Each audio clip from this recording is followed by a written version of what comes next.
साथियों, जय भीम, जय भारत, जय संविधान में बहुजन दस्तक से गौतम रत्ना। और अभी हम हैं समण संघ के एक बड़े प्रोग्राम के अंदर जो ताल कटोरा स्टेडियम नई दिल्ली से है पे रखा गया है। और एक बहुजन सैलाब या वंचित मूल निवासी और संघ में जो लोग जो जुड़ चुके हैं संघ के साथ, संघ के कॉन्सेप्ट को जो समझ रहे हैं, एक बहुत बड़ा बहुजन जन सैलाब भी कहूंगा मैं इसको। तो यहाँ पर हजारों की संख्या में लोग पूरा हॉल में अंदर देखकर आया हूँ, भी भर चुका है, तो उसी बारे में बात करेंगे अभी। सर, एक बार तो आप अपना एक परिचय दे दें। मेरा नाम अभिषेक राज है और प्रोफेशन से मैं एडवोकेट हूँ, प्रैक्टिस करता हूँ और जो है सोशल आइडेंटिटी मेरी समण है। मैं संघी हूँ, समण संघ में काम करता हूँ। सर, उद्देश्य क्या है इसमें? समण संघ का सिर्फ एक उद्देश्य है, समणों का विकास, समणों की खुशी और समणों की सुरक्षा।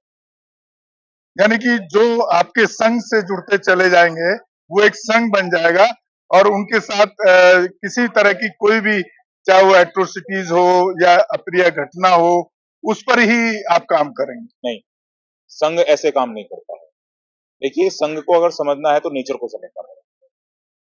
जो शेर जंगल में अकेला निकल जाता है उसको गीदड़ों का झुंड फाड़ देता है, उसको मार देता है, खत्म कर देता है।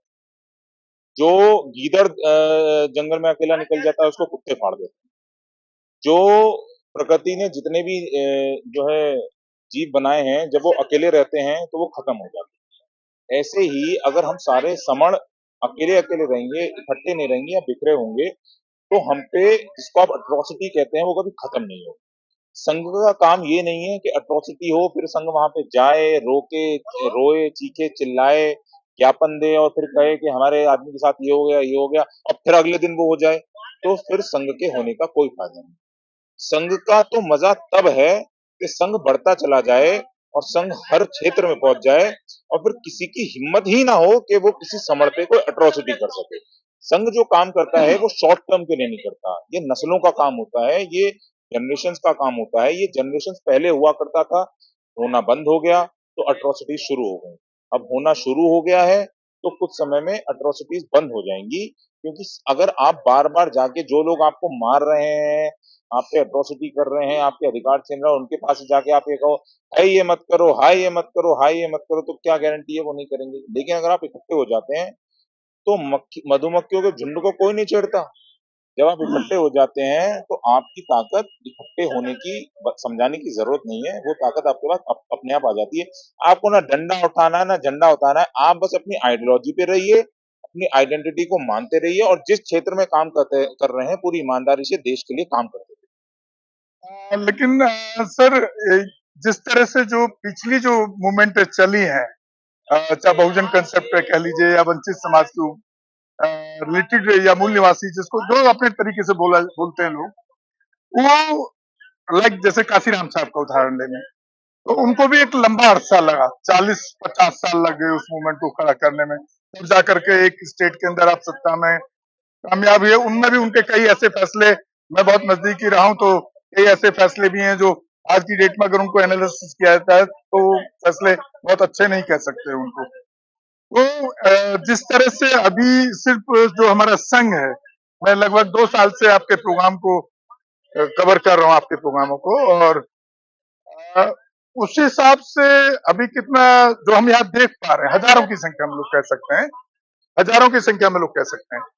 तो हमारे देश की जनसंख्या तो करोड़ों में है, लगभग 150 करोड़ के आसपास है आज की, अगर हम मोटा मोटा निकालें। तो उसको पहुंचने में जिस तरह से कांसीराम साहब को इतना लंबा टाइम लगा, या बाबा साहब को पूरा जीवन चला गया उसी संघर्ष से लड़ते लड़ते करते करते और उसको एक मुकाम हासिल करते करते, तो फिर तो संघ को भी इस लेवल पर जाने में, यानी कि लगभग हम देश के 90% तक लोगों तक पहुंचाने में, तो फिर वही 20-30 साल और लगेगा। संघ का जो अचीवमेंट है आप वो नंबर में नहीं काउंट कर सकते। आप अगर ये बोले कि 150 करोड़ हैं और उसमें से 120 करोड़ समण हैं, तो 120 करोड़ तक संघ पहुंचेगा और उसके बाद ही संघ का जो जो अचीवमेंट्स है आप उनको काउंट करेंगे तो ऐसा नहीं। संघ जो काम करता है वो आइडियोलॉजी है, आइडियोलॉजी। जिस आदमी को अपनी आइडेंटिटी पता है और उसको अपनी आइडियोलॉजी क्लियर है, वो व्यक्ति इस बात को बिल्कुल इनकार नहीं कर सकता कि वो संघी नहीं। आइडेंटिटी हमको हमारी पता चली कि वो समण है, उस पे हम काम कर रहे हैं। आइडियोलॉजी हमारी खेल। कोई भी फैसला जब वर्तमान में होता है, उसका आकलन हमेशा भविष्य में किया जाता है कि वो फैसला ठीक था या नहीं था। मान्यवर काशीराम जी ने जितने भी काम शुरू करे, मान्यवर काशीराम जी ने जो स्ट्रक्चरिंग शुरू करी, इनिशियली उन्होंने वो संघ की। उसका हमें पॉलिटिकल बेनिफिट हमको हुआ, लेकिन वो जो पॉलिटिकल बेनिफिट था वो बहुत लिमिटेड टाइम के लिए हुआ। सर और आप इधर आ ये जाइए, तो पॉलिटिकल या ये फिर पीछे रहिए। ये पॉलिटिकल बेनिफिट जो हमको लिमिटेड टाइम के लिए हुआ, तो श्योर ये पॉलिटिकल बेनिफिट हमको लिमिटेड ही टाइम के लिए रहेगा अगर हम पूरा संघ, क्योंकि आप इस बात को आप इस बात को समझते हुए पॉलिटिकल सोशल रिवॉल्यूशन, अगर सामाजिक और सांस्कृतिक क्रांति नहीं है तो आपका पॉलिटिकल रिवॉल्यूशन नहीं हो सकता। हम इस बात को कह रहे हैं कि संघ राजनीति में कभी नहीं आएगा, क्योंकि बहुजन मूवमेंट जो आप अभी बता रहे थे वो जितनी भी पीछे इतिहास में हुई है, उन मूवमेंट्स में हुआ क्या है कि लोग इकट्ठे हुए और जिन लोगों ने उन लोगों को इकट्ठा किया उनका सौदा कैसे कर दिया? कभी पॉलिटिकली कर दिया, पार्टी बना के कर दिया, कभी किसी नेता को पब्लिक दिखा के वो सीट वीट ले ली, किसी जो है कमीशन में चेयरमैन बन गए, ऐसे करके अभी तक चलता हुआ। तो ये सब राजनीति का अलग अलग रूप। संघ इस बात को डिक्लेयर करता है अपने 8वें गोल्डन नियम में कि संघ राजनीति में कभी नहीं। यहाँ जितने लोग आप देख रहे लेकिन हैं, सर यहाँ मैं थोड़ा इंटरप्ट कर रहा हूँ आपको। लेकिन अभी ये तो मानना ही पड़ेगा ना कि बिना सत्ता के आप बहुत बड़ा परिवर्तन तो नहीं कर सकते। आप ये कह सकते हैं कि सत्ता के साथ आप झटके में परिवर्तन कर सकते हैं, लेकिन अगर आप अपनी सत्ता के लिए काम नहीं करेंगे, अगर आप सोशल और कल्चरल वर्क नहीं करेंगे, तो उसी झटके में आपकी सत्ता चली भी जाएगी। और इसका एग्जाम्पल आपने देखा है। और जब वो जाती है तो वो दोबारा आने में लाखों चने चप जाते हैं, वो दोबारा नहीं आती। नहीं सर, यहाँ काशीराम साहब का बहुत अच्छा आपने ये मुझे क्वेश्चन दिया। क्वेश्चन का मैं बता ही रहा हूँ खुद ही। काशीराम साहब का एक कोट है, मैं बार बार हर मीटिंग में, हर स्पीच में बोलता हूँ अपनी में, कि राजनीतिक आंदोलन चले या ना चले, सामाजिक आंदोलन चलते रहना चाहिए। तो मैं इसको रिलेट करूंगा, इसको रिलेट करना चाहूंगा आपके समर्थन के कॉन्सेप्ट से। बिल्कुल यही है। बस क्या है कि मान्यवर काशीराम जी की जो मूवमेंट चली, बाद में वामसेन के टुकड़े हो गए, अब वो इतने ज्यादा टुकड़े हो गए, अब वो किसी काम के नहीं। उसमें गुंडा एक बीमारी था, नेतागिरी एक बीमारी थी, पद प्रतिष्ठा मंचमाला जो संघ जिन चीजों को मना करता है, वो सारी बीमारियां थी, तो वो खत्म करी है। अब मान्यवर काशीराम जी ने जो बात कही थी वो एकदम सटीक है, एकदम ठीक है कि राजनीति चले ना चले, सामाजिक काम चलना चाहिए। वो विद्वान व्यक्ति, वो हमारा इतना बड़ा संत, वो इस बात को अगर कहता है तो उसके पीछे कोई मतलब है, क्योंकि वो जानते थे इस बात को कि पॉलिटिक्स आनी जानी चीज होती है। ये इलेक्टोरल फॉर्म है, कभी आपके फेवर में रहेगा, कभी नहीं रहेगा। लेकिन अगर आपकी सोशल काम हो रहा है और आप एक साथ इकट्ठे हैं, तो आप राजनीति की सत्ता में हो ना हो, आपके पास आपके पास एक्चुअल पॉलिटिकल पावर हो ना हो, लेकिन आपकी जो सोशल पावर है, अगर वो आपके पास है, तो आप कुछ भी कर सकते हैं, बड़ी आसानी से कर सकते हैं। आपको किसी अधिकार के लिए कहीं आंदोलन नहीं करना, कुछ नहीं करना। जो लोग अपने संघ में रहते हैं, एग्जाम्पल आपकी आंखों के सामने है, उनकी सारी चीजें घर आती हैं, उनको कहीं नहीं। और मैं आपको बताऊं थोड़ा सा, 1984 में मैं काशीराम साहब को ज्वाइन किया था और उस टाइम मैं 9th क्लास में पढ़ता था। ये तो बहुत, और मैंने चाकुओं के अटैक झेले उनके इलेक्शन के अंदर, दिल्ली के अंदर, तो मैं उनको बहुत करीब से देखता हूँ। तो आप इस बात को बहुत इजीली समझ जाएंगे कि समर संघ जो काम कर रहा है उसकी इंपॉर्टेंस कितनी है। तभी मैंने कहा ना कि सर, जो उनका सोशल वाला कॉन्सेप्ट था कि राजनीतिक उनको सेकंड प्रायोरिटी में लेते थे, समाज को पहले लेते थे। लेकिन आज जब मैं यहाँ के जो लोग काम कर रहे हैं, जो बहुजन के नाम पे कॉन्सेप्ट है या एजिटेशन है, उसमें कहीं ना कहीं राजनीति का स्वार्थ ज्यादा नजर आता है। जो आपने भी कहा कि वो बाद में कहीं ना कहीं जाकर के उसको एक सौदे के रूप में उसको सौदा हो जाता है और बेच दिया जाता है। तो लोकसभा की सीट के लिए वो वही कोई भी सीट हो, हम किसी को पर्सनल उठाना। आप अगर अपनी सोशल आइडियोलॉजी क्लियर रखेंगे, कल्चरल काम करते रहेंगे ना, तो पॉलिटिक्स चाहे कोई भी करे, वो आपके संघ से ही पूछेगा कि हमें करना है। ये सिंपल सी बात है। और जब वो संघ से परमिशन लेके कोई काम करेगा, संघ की आइडियोलॉजी पे काम करेगा, तो अल्टीमेटली काम समूह का ही होगा, उसको कोई नकार नहीं सकता। ये आपने कब से शुरू किया समर संघ का कॉन्सेप्ट? देखिए जो समर हमारे हमारा बहुत पुराना संघ है। आपके आपने मतलब अपने जो ये चल रहा है, ये मैं बता हाँ, देता वो हूँ। तो मैं बुद्ध के तो टाइम था, वो अलग चीज हो गया। हाँ, अभी ये कब से ये कर रहे ये हैं? पिछले 36 महीने से जो है ये काम शुरू हो गया लगभग है। 3 साल से। 3 साल से, 3 साल अभी हुए नहीं है। हुँ, ये जो है ये काम शुरू हो गया है और लोग इसमें अपने आप जुड़ते जा रहे हैं। इसमें कमाल की बात ये है कि कोई भी ऐसा व्यक्ति आपको नहीं दिखेगा संघ में बैठा हुआ, जिसका कहीं कोई चेहरा चलता हो, कोई नाम चलता हो, कहीं कोई पहचान चलती हो। इसमें सब सिर्फ वही लोग होंगे जिनको आप जानते नहीं हैं। सीधे साधारण लोग जिनको ये समझ आता है, अगर हम इकट्ठे नहीं रहे तो हम मारे जाएँगे, हमारे बच्चे मारे जाएँगे, उनके बच्चे मारे जाएँगे। सिर्फ सीधे साधारण अरे लोग। आप अरे भाई साहब बीच में मत आइए। हाँ, तो जी। सब साधारण लोग हैं और उन्होंने अपने आप ही शुरू किया है। किसी ने नेता ने नहीं कहा कि तुम इकट्ठे हो जाए तुम कहो, ये अपने आप इकट्ठा हुआ है और इसमें सारे काम होते हैं। अब संतों का काम हो रहा है। अब संतों की मीटिंग आज है, संतों का समागम है, इसका राजनीति से क्या लेना देना? इसका क्या पॉलिटिक्स से क्या क्या लेना देना? क्या एक्सपेक्ट कर रहे हैं देश की तस्वीर? कितना टाइम आप एक्सपेक्ट करके चल रहे हैं? समर संघ के जो मेन बॉडी है या जो लोग काम कर रहे हैं दिल से और मतलब ईमानदारी के साथ, कितने दिन में हम उम्मीद कर सकते हैं पूरे देश के अंदर एक ऐसा माहौल खड़ा होगा कि जहां पर जो एट्रोसिटीज होती हैं, जितने भी इस तरह के हमारे समाज के ऊपर अत्याचार कह लीजिए, चाहे धार्मिक रूप में, जाति के रूप में, तब तक हम उम्मीद करते हैं कि इतना स्ट्रांग हमको मिल जाए कि ये सब चीजें देश से खत्म हो पाए।